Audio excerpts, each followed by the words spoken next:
I was born in Kobe, but I was born between Taiwanese father and Japanese mother. So I was not a Japanese. And because of that, when I graduated from the Japanese University Keio, I was not offered any position with the Japanese companies. Those days, it was quite okay for them to say, because you are not Japanese, we will not employ you. But I was so lucky, I was offered a position of an assistant to the representative of Lions International. I worked for various, many American companies' branch offices in Japan for about 10 years. My work was always as a coordinator between English-speaking people and the Japanese-speaking people in various industries.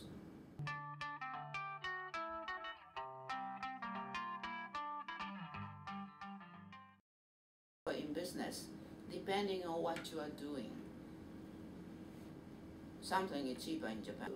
Work together, and then with the Japanese technology, more introduced to the Australian side, and then if it's cheaper to do in Japan, you do that in Japan, and create a final product. So that is ideal. Okay, so then you can create a better product, less cost, and then wider market share, and then you can even go to another country. Combine the strengths of both sides, and then create a better opportunity and better service or product.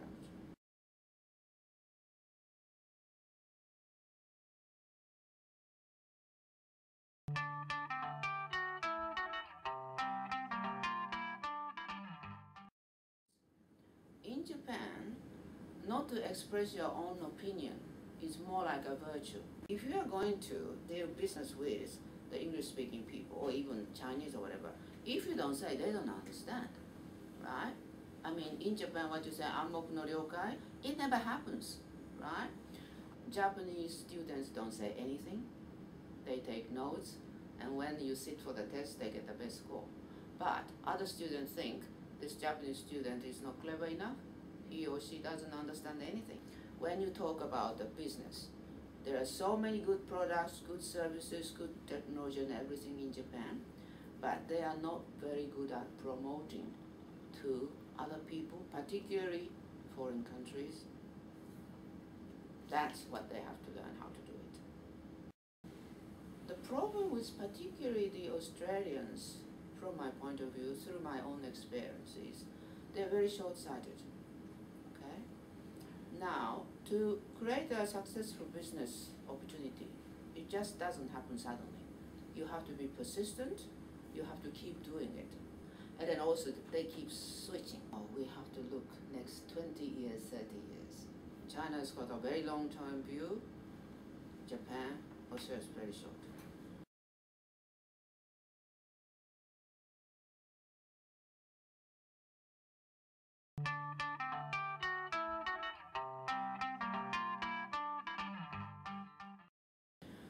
I think they have to be more open. They have to be able to express their opinions. For example, they have to be able to say yes or no clearly. Now, when I talk to Japanese people, I have to think, what does he really want to tell me? It's very vague. If you want to communicate, you have to be able to clearly convey what you want to say or what you want.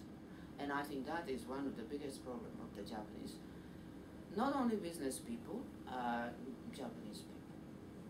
And then also, they don't want to take responsibility.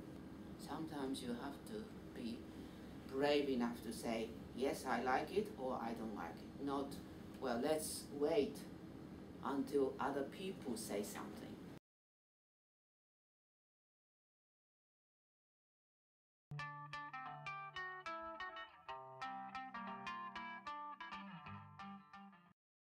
I think, basically, Japanese people are very hardworking, they are very clever people, and honest. So, whatever might happen, I don't think that Japan will turn quickly into a very comfortable situation, looking at the, current problem.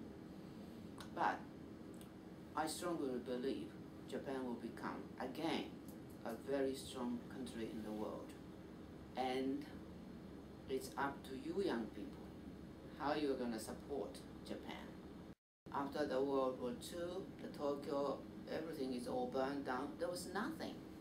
From there, Japan built to become the second largest world economy next to USA. Individual Japanese person worked so hard continuously without giving up. People right now have to do. Okay?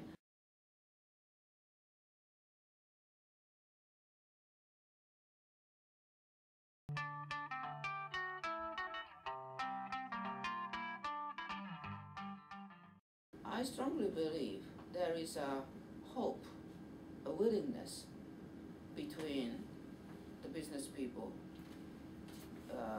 in Japan and Australia wanting to develop something for the future, okay?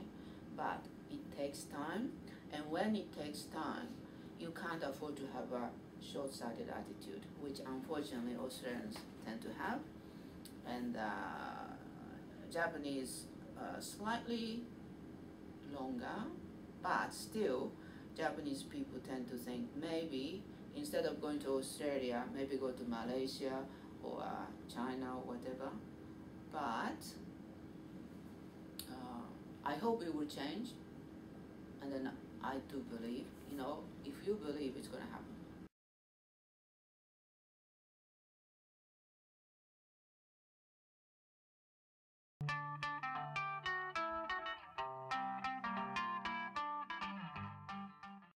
Japanese young people are not going overseas. They just stay within Japan and then complain about the current situation. I think that's the worst situation. So I have to say, I was so nicely surprised when I met all of you, because you are the right kind of people Japan needs for the future. You have to be truly globalized. You have to be able to speak up using English and be able to communicate at the same level with the Australians or any other foreigners.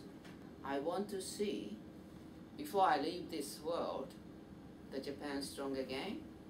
Much, you know, as soon as possible. It's not going to be easy, but if they get all together and then do the right thing, I know it's going to happen. And that's why I try to do as much as possible for the QJCCI, because even the small thing helps. You can't suddenly achieve a big thing. Everything starts from one step. One small step becomes big steps. That's how it happens. And I believe in that.